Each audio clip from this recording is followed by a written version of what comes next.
Welcome to the Rainy Tales, where every raindrop lulls you closer to sleep.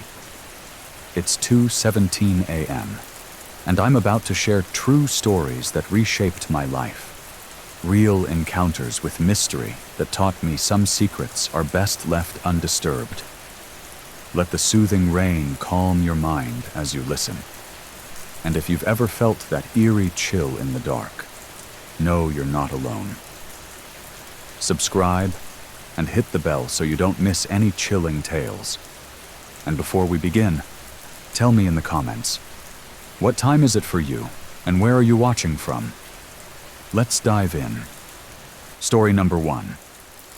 I never imagined that the quiet street I'd called home for years could harbor such an enigma. It started with an unassuming house at the far end of the block, a decrepit structure draped in neglect and mystery. By day, the house was a relic, its windows darkened by layers of grime, its door sealed as if guarding unspeakable secrets. But as twilight descended, an unsettling ritual began to unfold. It was around the same time each night that I first noticed him, a strange man emerging from the house, shrouded in darkness. For 2 to 3 hours, he would silently traverse the block. Neighbors whispered of his existence in hushed tones, a solitary figure who never mingled with anyone, who seemed to live in complete isolation, and whose face no one had ever seen. Over time, peculiar noises started emanating from that cursed building. A low murmur, a creak that was not quite the sound of old wood settling, hints of eerie chants carried on the wind. I remember the first time I truly took notice.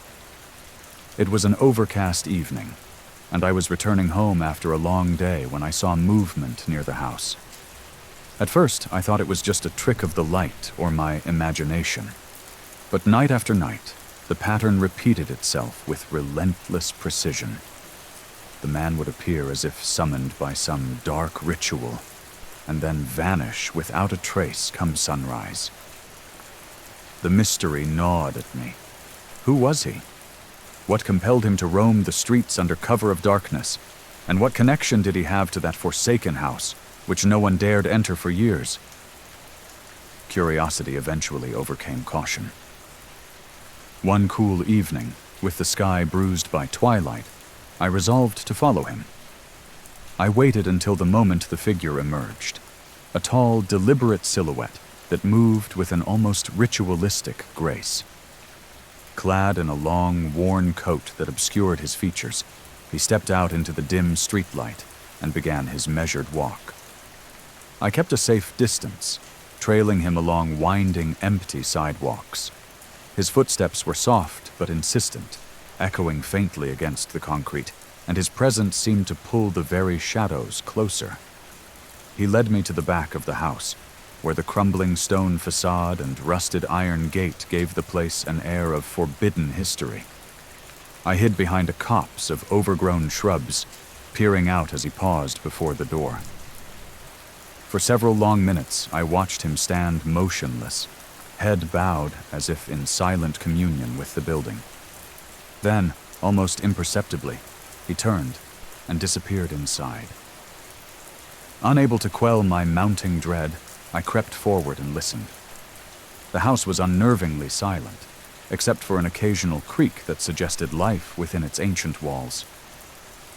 Then came a sound, a low, resonant hum, punctuated by what could only be described as muffled voices.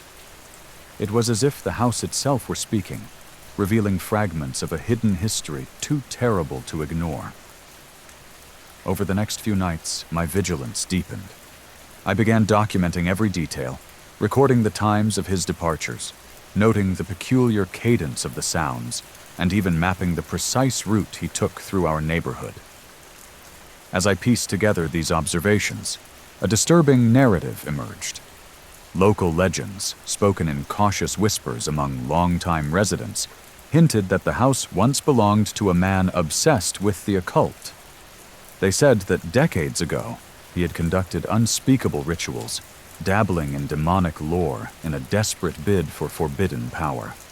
His experiments, they claimed, had left a stain, a curse that persisted long after his mysterious disappearance. One night, my curiosity led me to approach the house directly. With a pounding heart, I pressed my ear to the weathered wood of the front door, which sat slightly ajar as if inviting me in. I could barely decipher the sounds, a faint murmuring intermingled with a rhythmic tapping, not unlike a slow heartbeat. The atmosphere was suffused with a palpable sense of foreboding, and I retreated, vowing to return only when I felt more prepared to confront what lay behind those walls. That promise was fulfilled sooner than I expected. Determined to uncover the truth, I enlisted the help of an old friend, a local historian reputed for his knowledge of our town's darker past. Over coffee in a dimly lit diner, I recounted what I had witnessed. His eyes grew heavy with unspoken memories as he told me the story of the house's original owner, a reclusive scholar who had become consumed by the occult. According to the historian, the man had conducted nightly ceremonies, seeking to bridge the gap between our world and something far more sinister. Rumors persisted that his experiments had attracted the attention of dark forces, and that his legacy was carried on by a successor, a mysterious figure whose nightly ritual was a continuation of those unholy practices. Armed with this new perspective, I felt a compelling need to see the house for myself. One dreary night, when the wind whispered through the empty streets, I made my way back. This time, I carried a small flashlight and a notebook to record any clues. The front gate groaned as I pushed it open, its sound echoing like a long-forgotten warning. Inside, the yard was choked with wild growth, nature reclaiming what had once been meticulously maintained. Every step toward the house was accompanied by the crunch of gravel and the distant, almost rhythmic tapping that I had come to associate with this place. I reached the porch and hesitated. The door was slightly ajar, and as I pressed it open further, a rush of cold, stale air greeted me. The foyer was dimly lit by a single, flickering overhead bulb. Shadows danced along the peeling wallpaper, and a heavy silence weighed on every surface. I moved cautiously, every creak of the floorboard setting my nerves on edge. My exploration led me to a narrow corridor lined with closed doors. One door, at the end of the hall, caught my attention.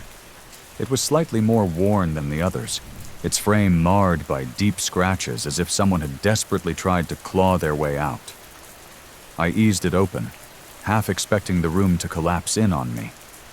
Instead, I found a small parlor frozen in time.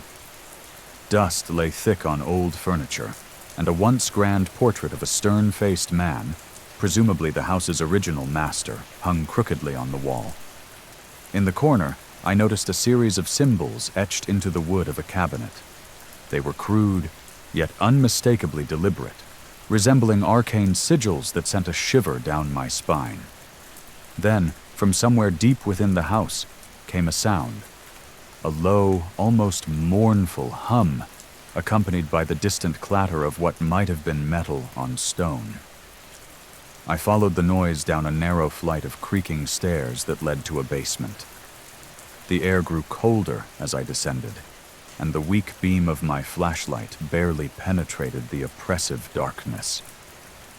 In the basement, I discovered evidence of recent activity, a circle of candles, still smeared with black wax, and an assortment of objects laid out on a makeshift altar. There were faded photographs, handwritten notes in spidery script, and even a small rusted key that lay incongruously atop a pile of debris. At that moment, the house seemed to come alive with a presence that was both ancient and malevolent. The hum became a chant, rising in volume and urgency until it filled every corner of the room. I felt an inexplicable pull, a force drawing me toward a sealed door at the far end of the basement. My hand trembled as I reached for the key, and with a deep breath, I inserted it into the lock.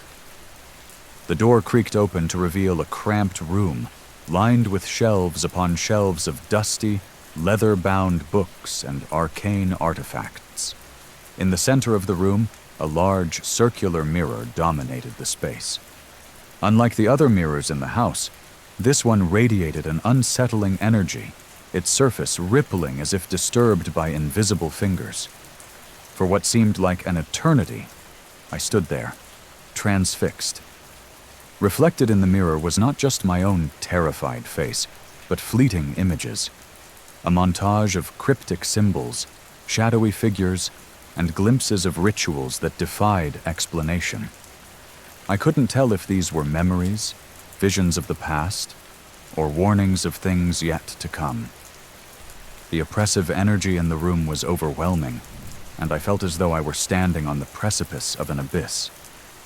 It was then that I heard footsteps behind me, soft, deliberate steps that seemed to come from nowhere and everywhere at once. I spun around, but the room was empty. The only sound was the relentless murmur of that unholy chant, now mingling with the steady cadence of my own rapid heartbeat. I knew then that the mysterious man, the nightly wanderer, was not simply an isolated eccentric. He was the guardian of this cursed legacy, the living remnant of a dark chapter in our neighborhood's history. As I retraced my steps and left the house behind, I felt an unsettling mix of relief and dread. The experience had changed me irrevocably. I couldn't shake the image of that mirror, nor the thought of the mysterious man whose nightly ritual was a continuation of forbidden rites. Back in the safety of my own home, I spent countless hours poring over local records and obscure texts, trying to piece together the history of the house. I learned that decades ago, its original owner had vanished without a trace, leaving behind only rumors of occult practices and a lingering curse. The strange man, it seemed, was the latest inheritor of that legacy, a solitary figure whose life was inextricably linked to the dark energies of that place. In the months that followed, life in the neighborhood continued as though nothing had changed. Yet every night, like clockwork, the mysterious man would emerge from the house. His presence became a quiet enigma that hovered over. Story number 2. I never believed in curses or haunted channels, until one rain-drenched night changed everything. It started innocently enough. I was scrolling through YouTube, looking for something off the beaten path to pass the time. That's when I stumbled upon a channel I'd never seen before. The channel's name was unassuming, just a string of numbers and letters that looked like it belonged to a long-forgotten internet relic. Its videos were all dated over a decade ago, each one grainy and unsettling in its own way. At first, I dismissed it as an oddity, a relic of early online horror. But then, as I clicked on the first video, I felt something shift inside me. The video wasn't like any ordinary upload. It was dark, with flickering images that barely made out shapes. A silhouette moving in the corner of an abandoned building, the rustle of leaves in a wind that wasn't there. The sound was warped, as if recorded on an old cassette tape, and the visuals were interspersed with static bursts, like a broken television struggling to find a signal. I sat there, headphones on, letting the rain outside blend with the eerie soundtrack of the video. As the rain pattered softly against my window, a chill crept up my spine. The narrative of the video was simple, almost conversational, like someone confiding a secret. It described a place I'd never heard of, a dilapidated motel on the outskirts of town, where unspeakable things were said to occur. The voice in the video, distorted and monotone, mentioned a recurring presence, a cold, creeping force that seemed to follow anyone who dared to watch. I brushed it off as an internet gimmick, a clever piece of horror meant to unsettle. But then I noticed something odd. Every video on the channel ended the same way, with a brief, unnerving message that sounded like a warning. Beware the presence that watches through the screen. It was almost as if the channel itself was alive, warning its viewers of a curse embedded within its very code. Curiosity got the better of me. I began watching more videos, each one revealing a different facet of this cursed narrative. One video showed a long-abandoned classroom, where the faint laughter of unseen children echoed in the silence. Another featured a deserted railway station, where the only sound was the clack of a phantom train on tracks that no longer existed. And then there was a video of a dark forest, where the trees seemed to whisper secrets, their branches scraping against one another like skeletal fingers. At first, I felt a sense of detached amusement, like I was watching a horror movie montage. But as the nights wore on, the atmosphere around me began to change. It started subtly. I'd catch a glimpse of movement in the corner of my eye when I turned off the lights. The rain, which had always been a soothing backdrop, now seemed to carry with it a heavy, foreboding presence. There were nights when I'd lie in bed, the steady rhythm of the rainfall on my window merging with the distant, muffled sounds of something, or someone, whispering my name. One evening, as I was watching yet another cursed video on the channel, the air in my room grew inexplicably cold. I remember the sensation vividly. The sudden drop in temperature was so sharp, it felt like a gust of wind slicing through the darkness. My breath became visible, and I could almost see my own fear manifesting in the icy air around me. The video on the screen showed a decrepit mirror hanging in a ruined hallway, its reflection distorted and warped. And then, for a split second, I swear I saw my own face staring back at me in that mirror, a face filled with dread and silent warning. I tried to shake off the feeling, telling myself it was nothing more than my imagination fueled by the combination of a creepy channel and a stormy night. But over the next few days, the presence began to intensify. I started receiving strange messages on my email, cryptic, one-line notes that simply read, "They see you?" I'd find the same message scrawled in dark ink on my bathroom mirror, as if someone had written it in the fog of my own reflection. It wasn't just the messages. It was the sense of being watched. Every time I turned on my computer, the channel's logo would appear for a split second before the video loaded, as if it were silently greeting me. And on particularly restless nights, I would hear the unmistakable sound of someone, or something, whispering my name. The voice was soft, almost too quiet to catch, but it carried a sorrow that felt all too real. One night, determined to get to the bottom of the mystery, I decided to record my screen while watching one of the channel's videos. I set up my old camcorder by the monitor, capturing every frame of the unsettling footage and the ambient sound of relentless rain. The video I chose was the one with the haunted motel. As the footage played, I noticed a peculiar anomaly, a faint reflection in the window of the motel room that wasn't part of the original shot. It was a shadow, barely discernible, moving behind me in the background of my room. I froze, heart pounding in my chest, convinced that I wasn't alone. In the recording, the shadow seemed to linger, its form vague and shifting, yet unmistakably there.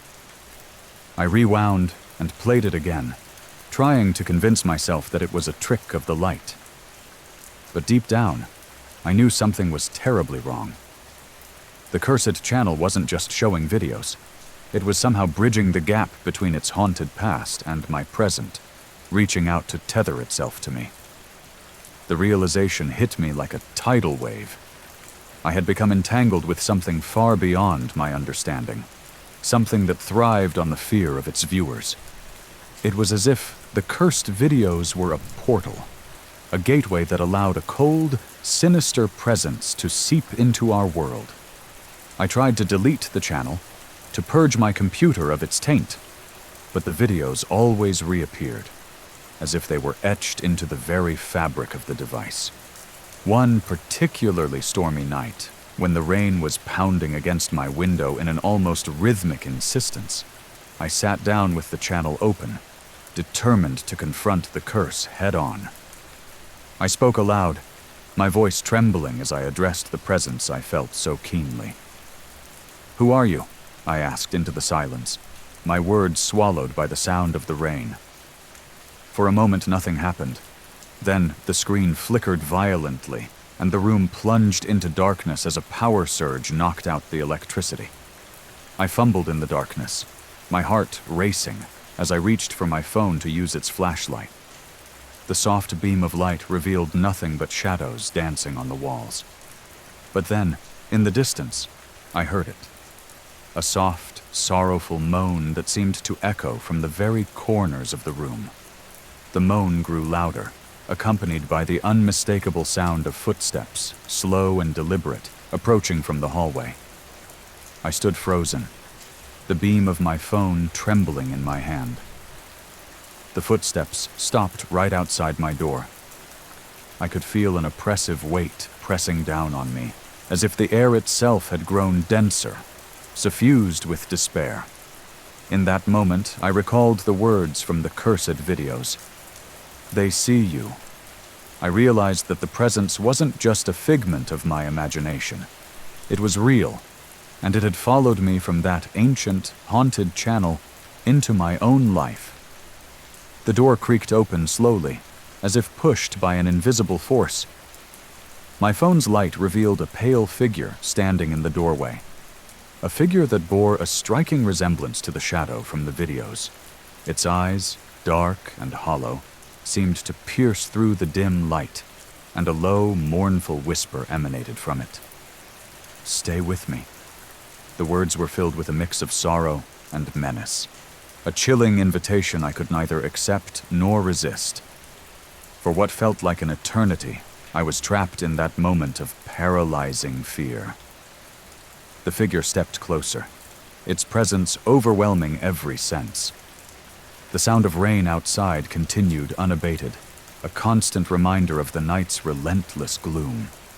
I wanted to scream, to run, but my body refused to obey. In that haunting stare, I recognized a terrible truth. The cursed channel had not only brought an ancient presence into my home, but had also woven my fate into its spectral tapestry. Then, as suddenly as it had appeared, the figure dissipated into a wisp of shadow, leaving me alone in a silence that was more terrifying than any scream could be. The lights flickered back on, but the oppressive chill remained. I sat there for hours, drenched in sweat and unable to shake the feeling of being watched. The cursed channel was still open on my computer, its logo now burning a hole in my mind.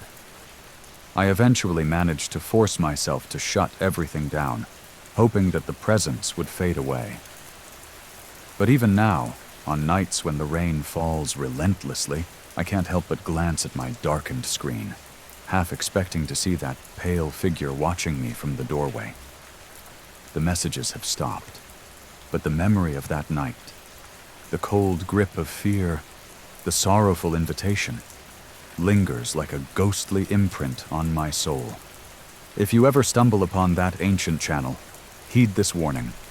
Some stories are not meant to be watched, and some curses are best left undisturbed. Stay with me, but be careful. True horror stories have a way of creeping into your life when you least expect it. Story number 3. I remember that night with unsettling clarity. A cold, overcast evening when my friends and I, driven by equal parts daring and dread, decided to spend a night at an abandoned amusement park. We'd heard the rumors, whispered in late-night conversations, ghostly figures roaming the grounds, eerie laughter echoing in the dark, and a sense of something ancient and malevolent clinging to the ruins. With a heavy sky overhead and the persistent, natural drumming of rain in the background, we set off in an old van, our hearts pounding with anticipation as well as trepidation. When we arrived, the park was shrouded in decay and silence.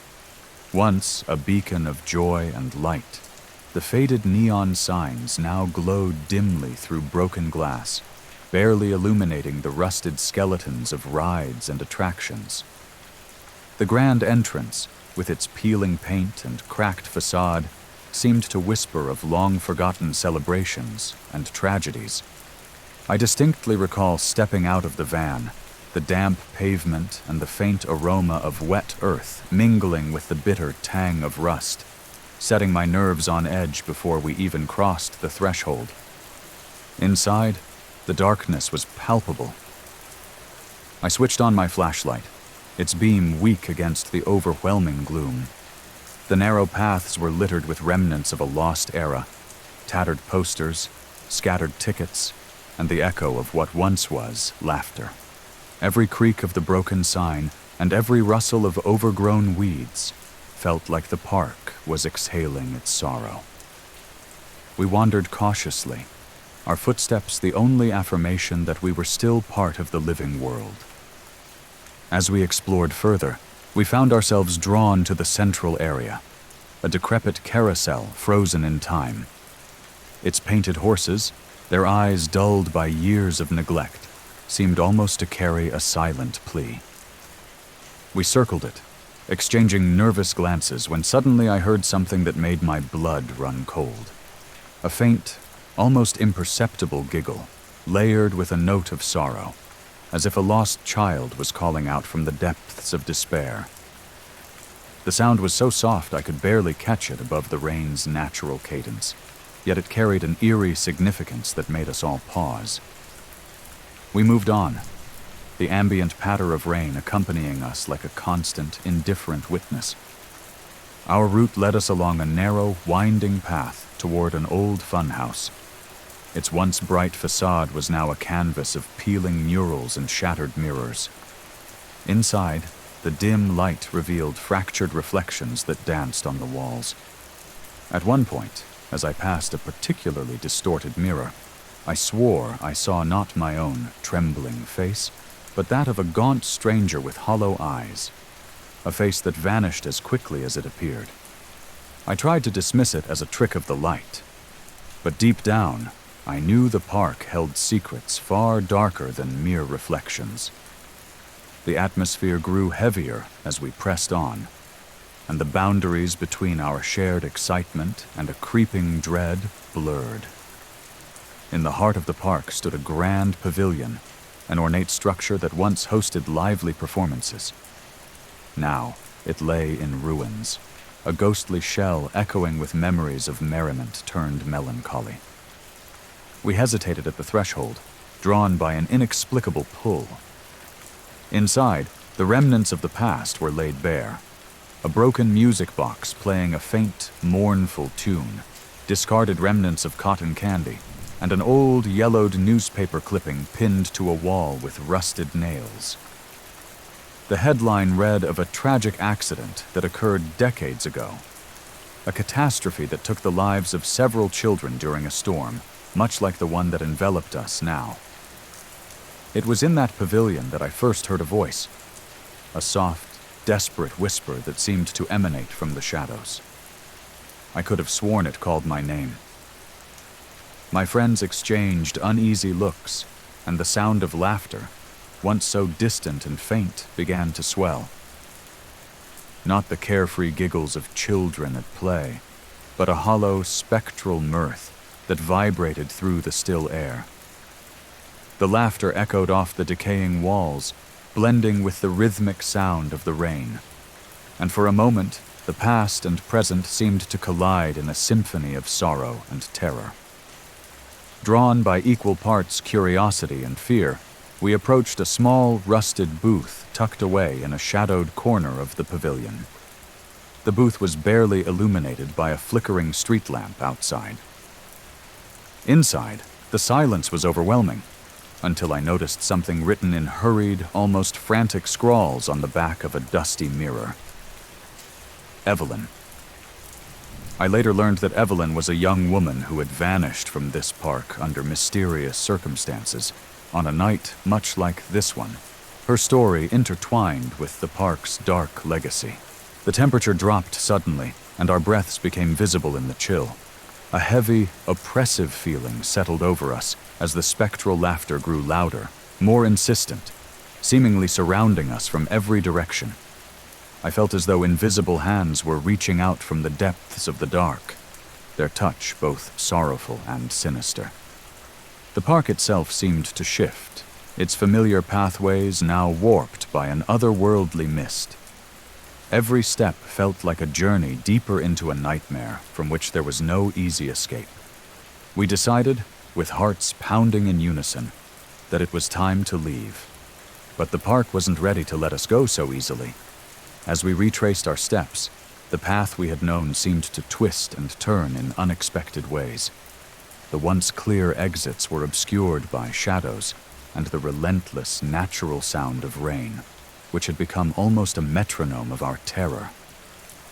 At one point, I felt a cold hand graze my shoulder. So brief, yet so real, that it nearly froze me in place. I spun around, expecting to confront a lurking specter, but found nothing but the empty dark. Panic set in as we rushed toward what we hoped was the exit. In our haste, we scattered through the maze of decaying attractions, the echoes of ghostly laughter chasing us like a relentless hound. I remember the sensation of the rain on my face, a constant, indifferent presence, as if nature itself were oblivious to our terror. In a desperate bid to escape, we burst through a set of crumbling gates and stumbled upon an old, rusted car hidden behind a tangle of vines. I fumbled with the keys, and as the engine sputtered to life, I glanced into the rear-view mirror. For a fleeting moment, I saw a gaunt figure, a face etched with sorrow and longing, standing just at the edge of the light. The figure vanished as quickly as it had appeared, but its image seared into my memory. We drove away in silence, the haunted landscape receding into the distance, yet its echo clinging to every beat of my heart. Even now, I can still feel the residual chill of that night. The abandoned amusement park was not merely a decaying relic of a bygone era.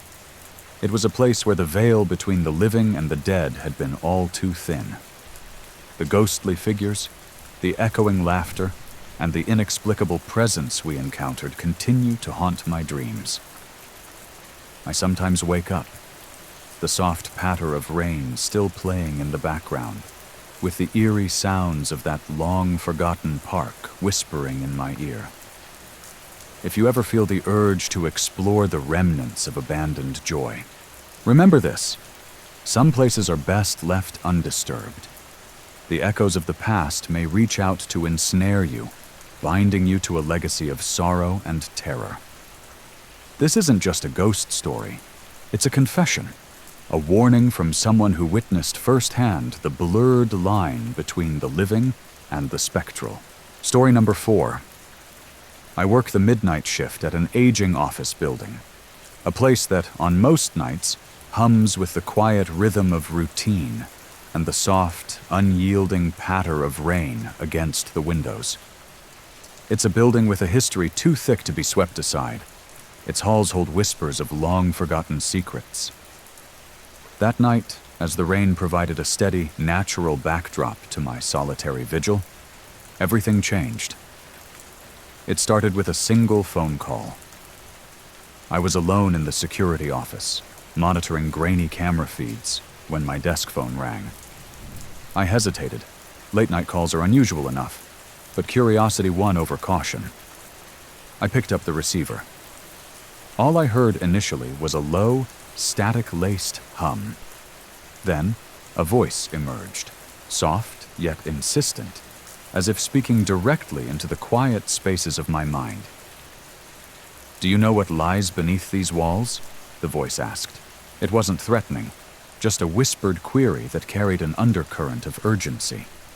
I dismissed it as a prank, perhaps a coworker's idea of a late-night joke, and hung up, attributing it to my overactive imagination fueled by the isolation of the night shift. But then, as the night deepened, the calls began again, each one peeling back another layer of something hidden in my very building. The second call came a few hours later. I was reviewing an old security tape when the phone buzzed. I answered cautiously. The voice was different this time, more agitated, almost trembling with emotion. "There's something in the basement," it said, the words punctuated by a pause that sounded like a stifled cry.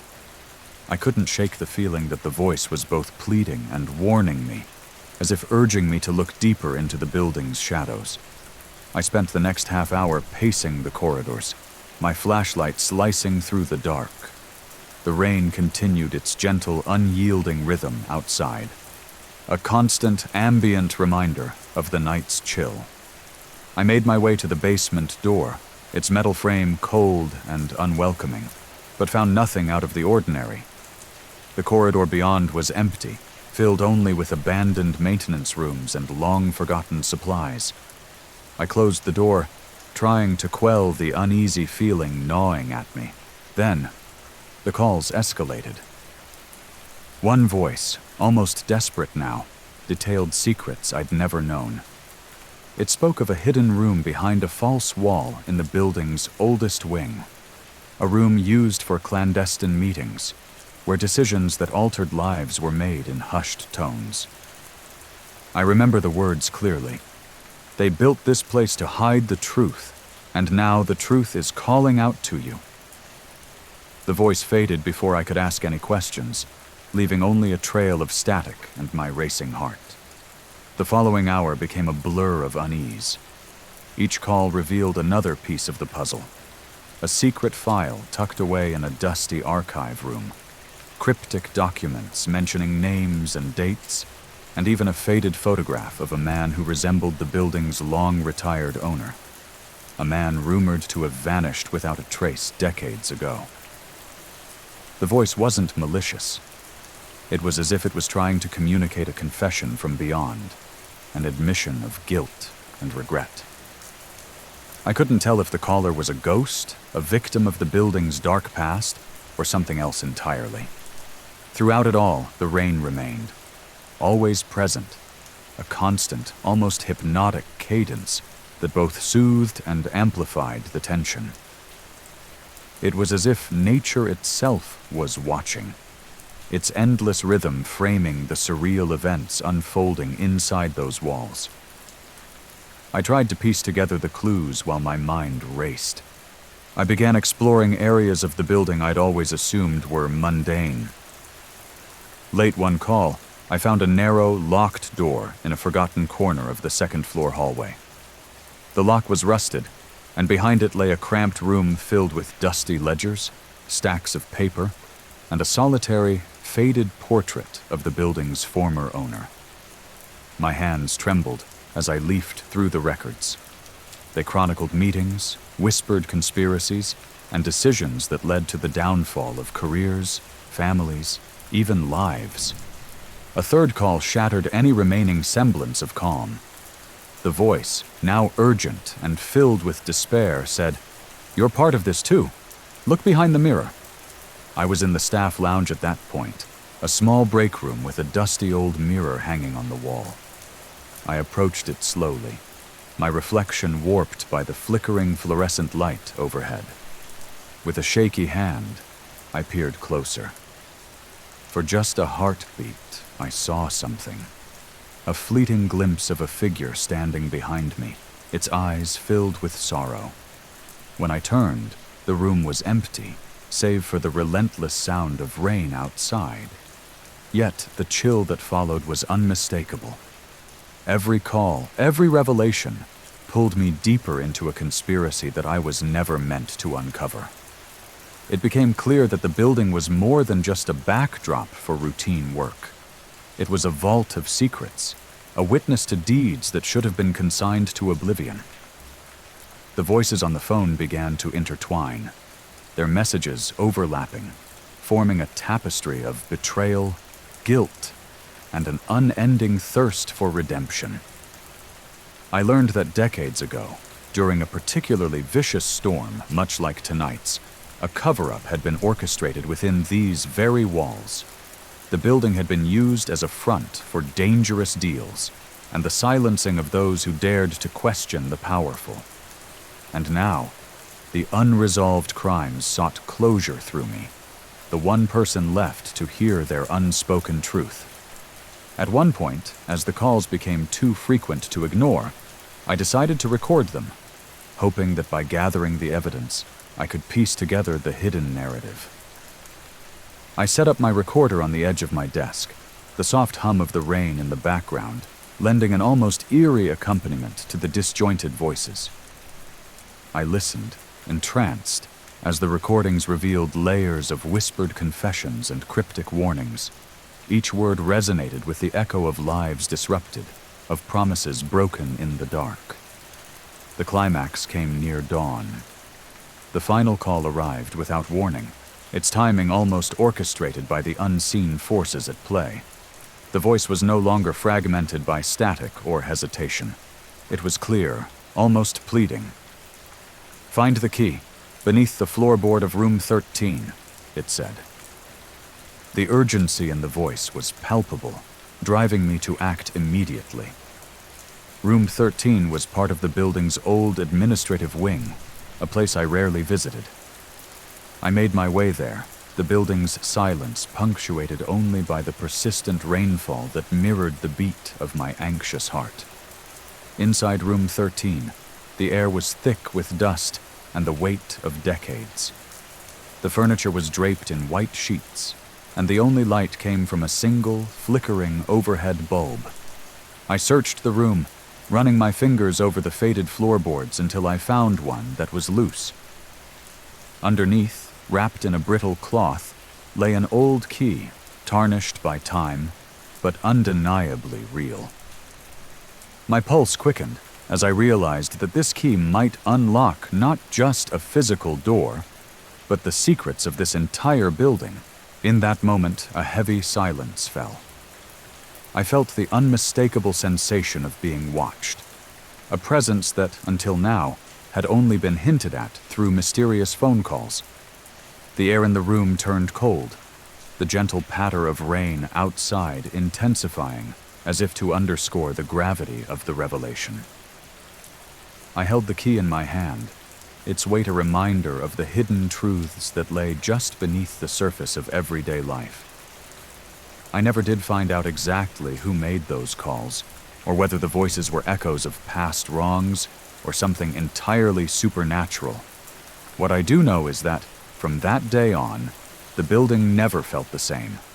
The conspiracy remained a silent force, a burden of knowledge that I carried with every creak of the floor and every whisper in the dark. Sometimes, on the loneliest nights of my shift, I still receive a call, a soft reminder that the past is never truly buried. It lingers in the static of the phone line, in the unyielding rhythm of rain, waiting for the moment when its secrets are ready to be revealed once again. Story number 5. One night, I saw a sinister reflection in my mirror, a glimpse of a dark, alternate reality that forced me to confront unspeakable horrors. It was a night like many others, with the gentle, constant patter of rain in the background, a natural, unintrusive cadence that had always been my solace. I had just returned home from a long day at work, the city's neon glow fading behind me as I stepped into the familiar warmth of my apartment. The clock had just struck midnight, and there was an unspoken promise in the air that something different was about to occur. That night, I had taken a moment to stand before my bathroom mirror, a daily ritual meant to steady my mind before sleep. I switched on the overhead light, expecting the usual reflection of a tired yet ordinary self. Instead, for a split second, I caught a glimpse of something sinister behind me. It wasn't my face staring back. It was a dark, twisted version, a reflection from an alternate reality. At first, I assumed it was a trick of the light, an anomaly born from exhaustion. I rubbed my eyes and leaned in closer, but the image did not fade. Instead, it grew more defined, more menacing. My heart pounded as I realized that the mirror was no longer just a mirror. It had become a window into a realm where everything was distorted. the familiar white tiles of my bathroom transformed into a backdrop of decaying walls and deep shadows. In that other world, the space behind me was filled with figures that flitted at the edge of my vision. Indistinct shapes that seemed to move with a silent purpose. I felt a chill crawl up my spine as I watched my reflection morph. My eyes, normally a soft hazel, now glimmered with a hollow darkness. A slight, almost imperceptible smile twisted on my lips, a smile that wasn't mine at all. I reached out, driven by a compulsion I couldn't explain, and my trembling fingers made contact with the cool glass. The surface rippled under my touch as if it were water disturbed by a gentle breeze. And then, in that moment, the reflection shifted completely. I saw not only my own face, but also another, a gaunt, spectral figure standing just behind me. It was as though my reflection had been replaced by this phantom, its eyes filled with sorrow and an ancient, unyielding malice. The figure's presence was overwhelming, as if it were both inviting and condemning me at the same time. I staggered back, nearly tripping over my own feet, and for a long, agonizing minute, I was frozen in terror. The room, once familiar and safe, now pulsed with an oppressive energy. I could almost hear a heartbeat, thudding in the silence, merging with the rhythmic sound of the rain outside. The sensation was visceral. Every nerve in my body screamed for me to run, yet I was paralyzed, locked in a silent dialogue with that dark mirror world. As I gathered what little courage I had, I leaned in again, determined to confront the horror before me. The reflection began to speak, not with words, but with emotions, a silent, overwhelming despair that filled the room. In my mind, I heard a whisper. "You have seen what lies beyond, and now you must face it." The voice was neither malevolent nor kind. It was simply a confession of eternal sorrow, a truth from a realm where hope had long been abandoned. I sat down on the edge of the cold porcelain sink, trying to make sense of what I was witnessing. My mind raced through every explanation. Was this a hallucination brought on by exhaustion, a trick of the light, or something far more sinister? But the evidence was undeniable. Every time I looked into the mirror, I saw that alternate reality, a dark, decaying version of my own, where time seemed to have been eroded by despair. In that reflection, I saw images of a forgotten past, an old, crumbling mansion with shattered windows, a desolate landscape where even the rain seemed reluctant to fall, and figures wandering aimlessly, their eyes empty of life. As the minutes turned into hours, I began to feel an inexplicable connection to the phantom in the mirror. It was as if our fates were intertwined, a silent covenant formed in that moment of terror. I started to notice subtle changes in my apartment. Items were moved ever so slightly, shadows in the corners deepened, and sometimes, just as I passed by a reflective surface, I caught a glimpse of that sorrowful face watching me.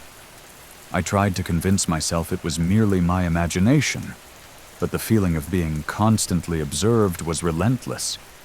Determined to understand what I had seen, I dove into the history of my building and even my own past. I scoured old records, searching for any mention of a mysterious figure or a dark event that could have left its mark on me. The more I uncovered, the more unsettling it became. Apparently, decades ago, the very apartment building I called home had been the site of a series of tragic events. A family lost to inexplicable circumstances, whispers of a curse, and sightings of a figure in the mirror that bore an uncanny resemblance to the phantom I now encountered. The fragments of history suggested that this was not an isolated incident, but part of a recurring pattern, a cycle of despair that claimed those who dared to glimpse the truth behind their own reflections.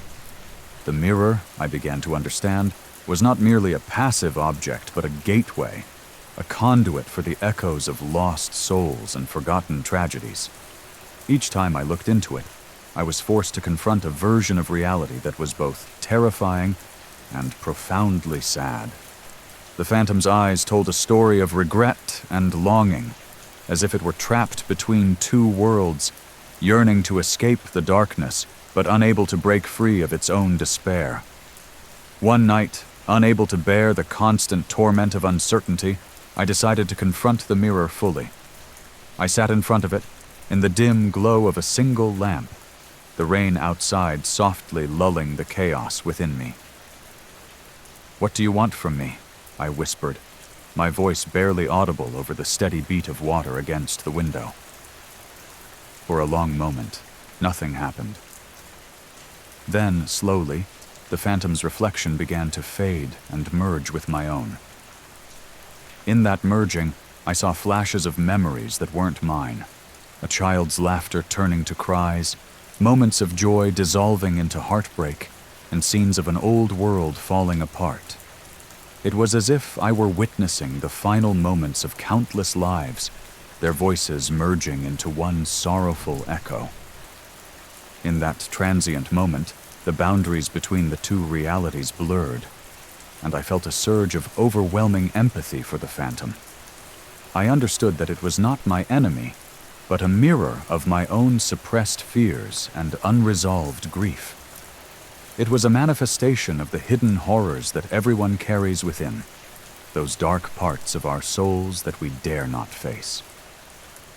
The experience left me with a sense of profound melancholy and an inescapable awareness that some truths are too heavy to be forgotten. Yet, even as I reached this newfound understanding, the presence of the phantom was not banished. Instead, it lingered in the periphery of my vision, a constant reminder that the past is never truly gone. Every reflective surface became a potential window into that alternate reality, a world where every smile hides sorrow and every shadow holds a secret. I learned to live with the duality of my existence.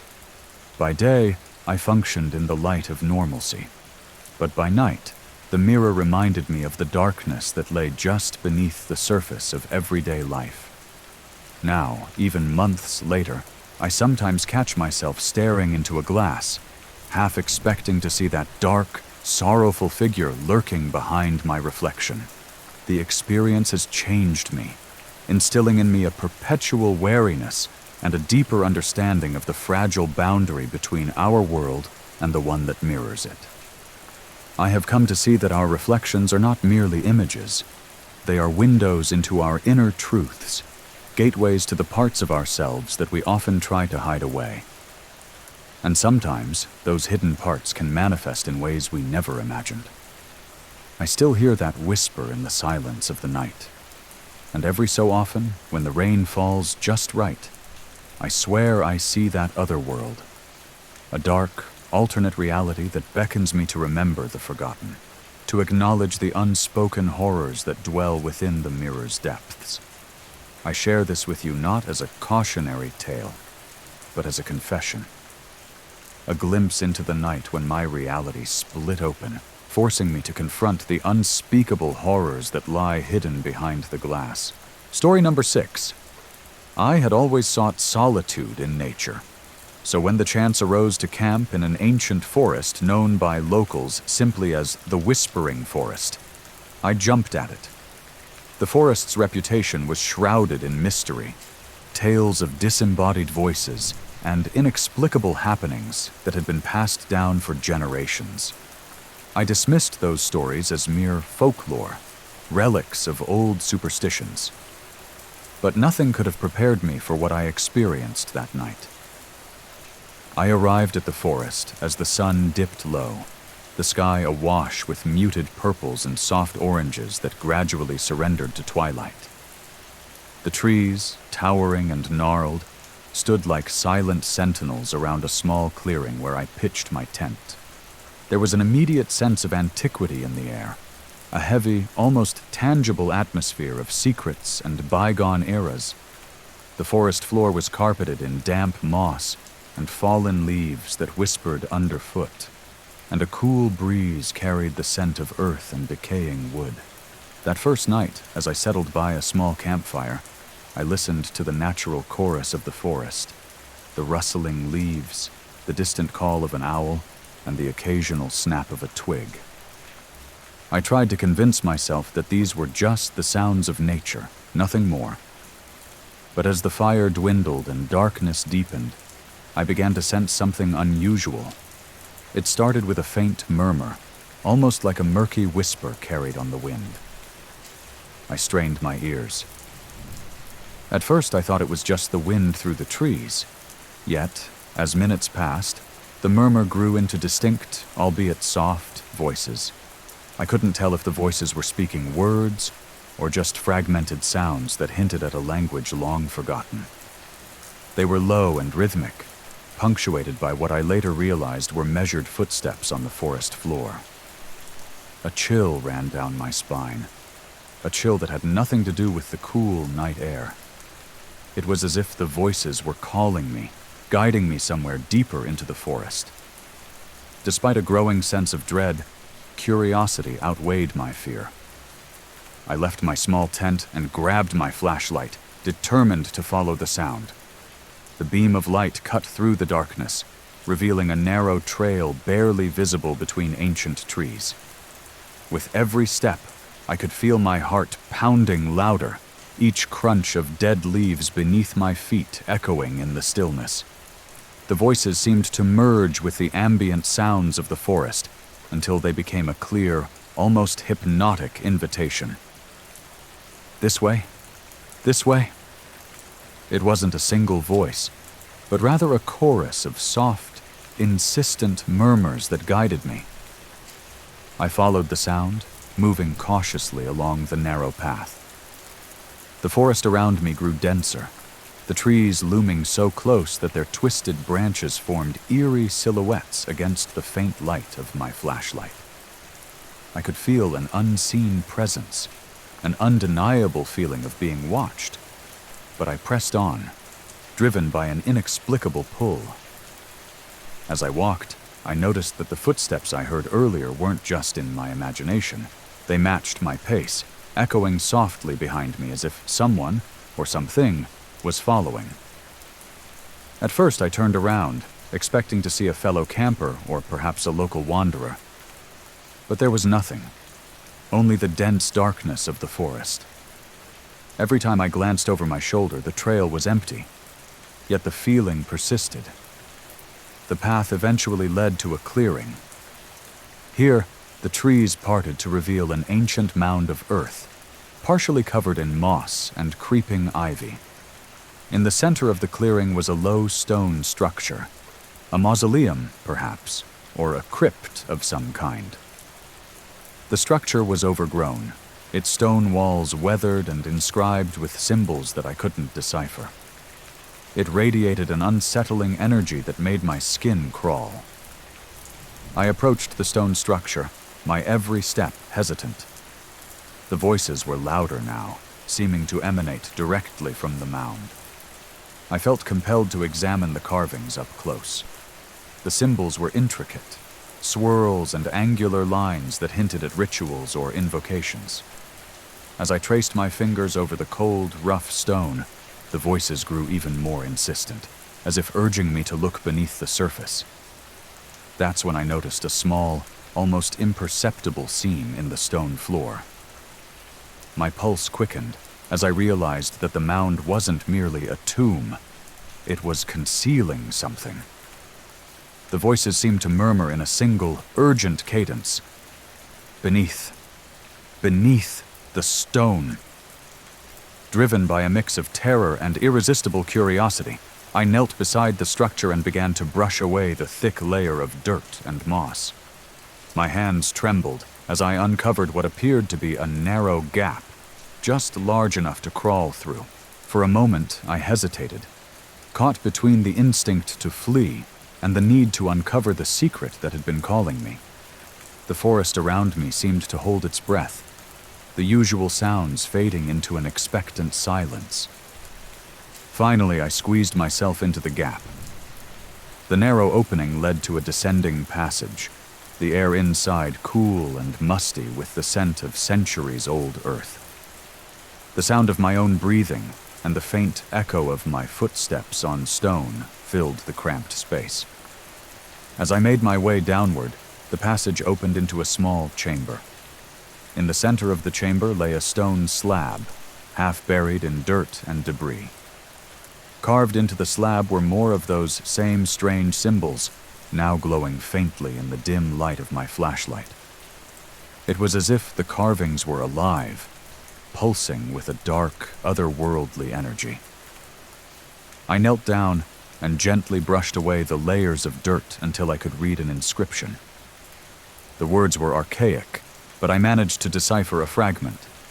Bound by blood and sealed by sorrow, the secret of the forest awakens at twilight.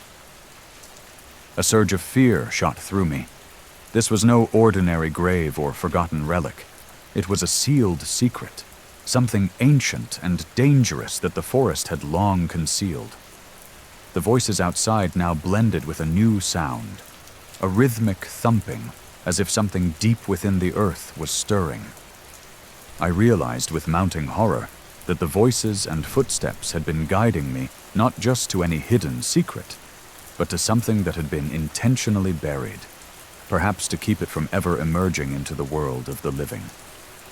In that moment, a sense of overwhelming dread washed over me. I felt an inexplicable connection to the chamber, a connection that made it clear that I was not the first to be lured here, nor would I be the last. The weight of ancient sorrow and unspoken curses pressed upon my chest. I knew that whatever lay beneath that stone slab was something beyond my comprehension, a remnant of a dark past, possibly a force of malevolence that should have remained buried. I stayed there for what felt like an eternity, transfixed by the pulsating glow of the carvings and the echoing whispers of the forest above.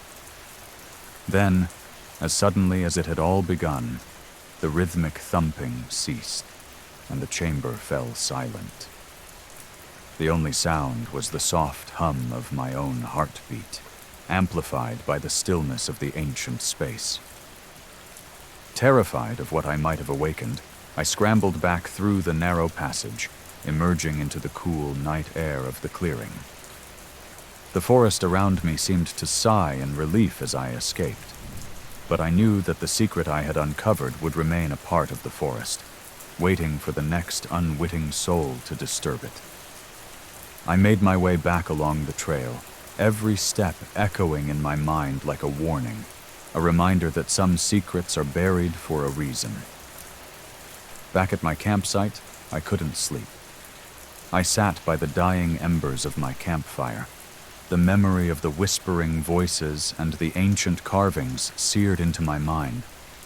I tried to rationalize what I had experienced, convincing myself that it was merely a trick of the mind in the dark, damp solitude of the forest. But deep down, I knew the truth. The forest was alive with the echoes of a forgotten past, and its secrets were not meant for human eyes. In the days that followed, I struggled to put the experience into words. I returned home, haunted by dreams of the murmuring passage and the insidious glow of those arcane symbols. The voice of the forest seemed to follow me into waking life. Subtle at first, a whisper on the wind, then louder still like footsteps in an empty corridor. I found myself compelled to research the history of that ancient woodland, scouring old records and local lore for any mention of what I had witnessed. I learned of ancient rituals, of a time when the forest was believed to be a boundary between the world of the living and something far darker. Legend spoke of a curse placed on the land, a secret buried deep beneath the earth, sealed by those who had once dabbled in forbidden rites. Though I never returned to the whispering forest, the experience changed me forever. I often wonder if the voices that night were meant for me, to awaken something long dormant, or perhaps to warn me of a danger that still lurks beneath the surface of our everyday world. The forest remains, a silent guardian of its own mysteries, its secrets hidden away under layers of earth and time. Story number 7. I never imagined that an innocent doll found in a dusty thrift store could turn my life into a waking nightmare. It started on an unremarkable Saturday afternoon when I wandered into a small, cluttered shop tucked away on a quiet side street. I wasn't usually one for impulse buys, but something about a small porcelain plaything in the corner caught my eye. It was a delicate doll with soft pastel features, dressed in faded lace, and holding a tiny, worn book. Her painted eyes, a deep, unsettling shade of blue, seemed to glisten in the dim light as if harboring a secret. I felt an inexplicable pull, and despite a lingering sense of unease, I purchased it and brought it home. At first, the doll sat innocently on a shelf in my living room, a quiet relic among other mementos of happier times. My family, always curious about new treasures, admired its vintage charm. But within a few days, subtle changes began to occur. It started with the odd positioning of the doll. Every morning, I would notice that she wasn't exactly where I had left her the night before. One day she sat near the window, and the next she was facing the old family portrait on the wall. I chalked it up to a trick of my tired eyes, or perhaps a careless touch by one of my children. After all, she was just a toy, wasn't she? Yet, as the nights passed, the occurrences grew stranger. One evening, as the family settled down after dinner, I heard a faint sound, like a soft shuffle, coming from the hallway. Dismissing it as the house settling, I returned to my book. But later that night, as I lay in bed, I became aware of a quiet, almost imperceptible whispering. I couldn't understand the words, only that they seemed to emanate from the living room where the doll resided. The hairs on the back of my neck prickled with a cold, creeping dread. I convinced myself it was just my imagination, a side effect of too many late nights and too many old ghost stories. The true terror began a week later. I was awakened around 3 a.m. by the sound of soft, deliberate footsteps pattering on the hardwood floor. The house was otherwise silent, the only light coming from the faint glow of a street lamp outside, filtering through the curtains. I hesitated, heart pounding, before gathering the courage to step into the living room. There, by the flickering lamp, the doll stood on the coffee table, facing the door as though waiting. I could have sworn she had been on the shelf when I went to bed. My mind raced through every possible explanation, but none offered any comfort. Over the next several nights, the behavior escalated. The doll would appear in different spots in the house, on the mantel, by the dining table, even in the hallway where my youngest often played. At times, I'd catch a glimpse of movement, as if her head turned ever so slightly, following the path of someone invisible. The once innocent plaything had begun to exhibit a disturbing agency. My family grew increasingly unsettled. My wife tried to laugh off our shared fears, insisting it was just an overactive imagination fueled by late-night horror movies. But even she couldn't ignore the chill that crept into every room when the doll was near. One fateful night, the atmosphere turned oppressive. I woke to the sound of my daughter's soft sobbing. Rushing into her room, I found her curled up in bed, clutching the doll tightly, her eyes wide with terror. In a trembling voice, she whispered that she had seen the doll move, her tiny hand reaching out, as if beckoning someone. The innocence of childhood was shattered by that moment, and I realized that what we were dealing with was far beyond mere imagination. I decided to take action. That evening, I removed the doll from our home, hoping that a change of scenery might dispel whatever malignant force it carried. I left it at a neighbor's house with the intention of returning for it later. But that night, as I lay awake, I was haunted by a recurring vision.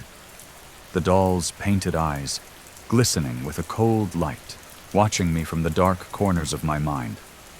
I awoke with a start, convinced that something from that night had followed me, a presence that I couldn't shake off even as dawn broke.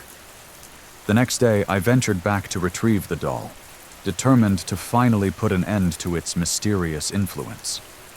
But when I arrived, I found the neighbor's house empty, no sign of the toy, as if it had vanished into thin air. I searched frantically, questioning neighbors, but no one had seen or heard anything unusual. It was as if the doll had never been there at all. That night, as I sat alone in our now eerily quiet home, I noticed something that sent shivers down my spine. The doll was back, resting on the mantel as if it had never left.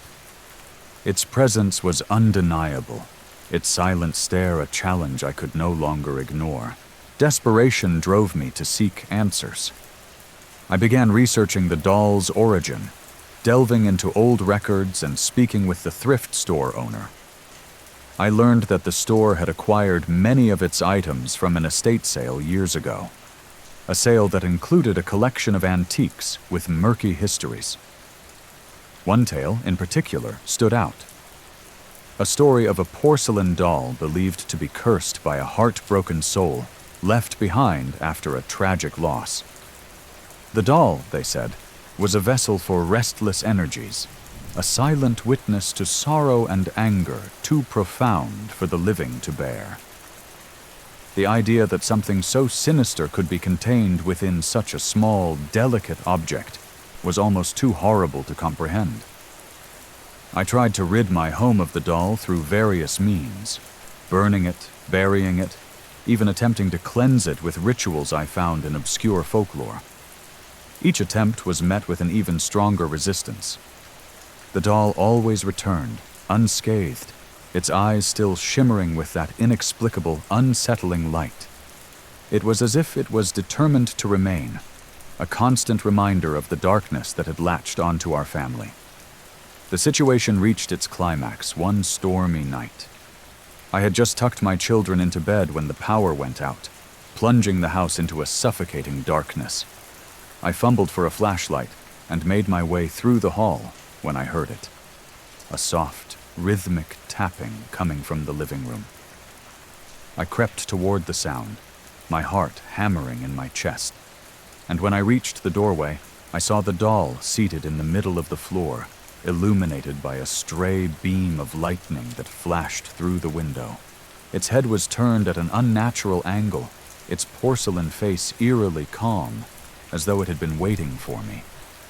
A cold, unmistakable presence filled the room. I could hear the faint sound of whispered voices, not in any language I recognized, but filled with malice and sorrow. It was as if the very air was charged with centuries of unresolved grief. I backed away slowly, but the sight of the doll seemed to paralyze me. Suddenly, the tapping grew louder, and the doll's head jerked slightly, as if it were nodding in time with the unseen rhythm. In that moment, I knew that the evil within it was not merely a memory, but an active force, one that was intent on terrorizing my family and consuming our peace. I fled from the room, desperately trying to rally my family and escape the oppressive clutches of that haunted plaything. The storm outside raged on, but I no longer needed its sound to remind me of the terror that had invaded my home. In the chaos of that night, I vowed to break the curse once and for all. I gathered my wife and children and, with trembling hands, led them away from the house, leaving behind the cursed doll in a desperate bid to reclaim our lives. In the weeks that followed, the doll's influence seemed to wane, as if our collective act of fear and defiance had broken its hold. Our nights gradually returned to a semblance of normalcy, and the whispers of terror faded into memory. Yet, sometimes, in the quiet moments just before sleep, I still sense a cold gaze watching from the shadows, a reminder that some curses have a way of lingering long after they seem to be vanquished. I continue to wonder about that little porcelain doll, its origin, and the dark energy it harbored. Its inexplicable persistence has taught me that not every evil can be easily cast out, and some mysteries are destined to haunt us forever. I share this story as a cautionary tale.